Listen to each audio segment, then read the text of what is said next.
సంతోషం ఉందా? నా కావాలని ఎండ పెట్టుకొచ్చుకున్నావు కదా. ఇది మాసము 2 మాసాల కింద వచ్చిందైతే కాదు. చెక్కలకు పడుతూ ఉన్నది. నాశనం చేయాలని కంకణం కట్టుకున్నది బాల. సంవత్సరాలు పైన పడుతుంది అంటున్నాను కదా. మాసాలైతే కాదు, సంవత్సరాలు పని పడుతూ ఉన్నాయి.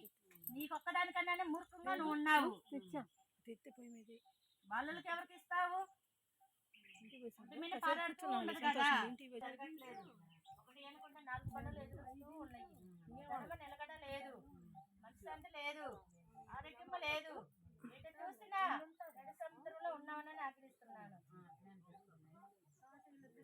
చెప్పకు వస్తావా, ఒట్టుగా తీసుకువస్తావా, నన్ను నన్ను సముద్రంలోనే ముంచుతావని అడుగుతూ ఉన్నావా?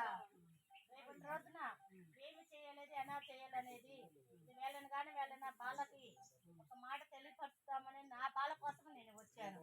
అర్థమవుతుంది కదా. ఇది నా రోజు అయితే కాదు బాల, నా సన్నిధానం ఇది కాదు బాల. నేను ఉండేది స్థానం అక్కడ, నాకు ఇక్కడ స్థానం ఇవ్వలేదు ఇంకా. అర్థమవుతుంది కదా. రేపటి రోజున స్థానంలో కూర్చొని తెలియపరుస్తాను కదా. రేపటి రోజున వస్తాను అంటాను కదా. వస్తాను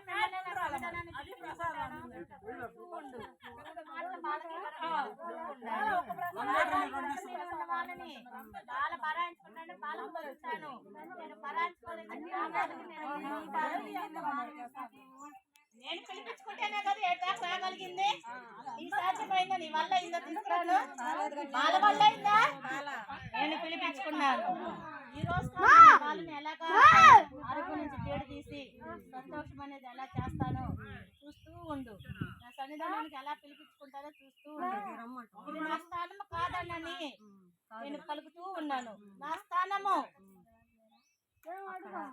బాల కోసమే నేను ఇక్కడికి వచ్చాను. 2 మాటల బాల కోసం పలుకుదామని నేను వచ్చాను. నేను చెప్పిన ప్రకారం చేస్తూ ఉండు బాల. ఒంటి మీద ఉన్న తొలగ తీసి నీ పెట్టిన కాళ్ళ మీద నిలబెట్టి ఎలాగ దారి మలుపుతానో చూస్తూ ఉండు.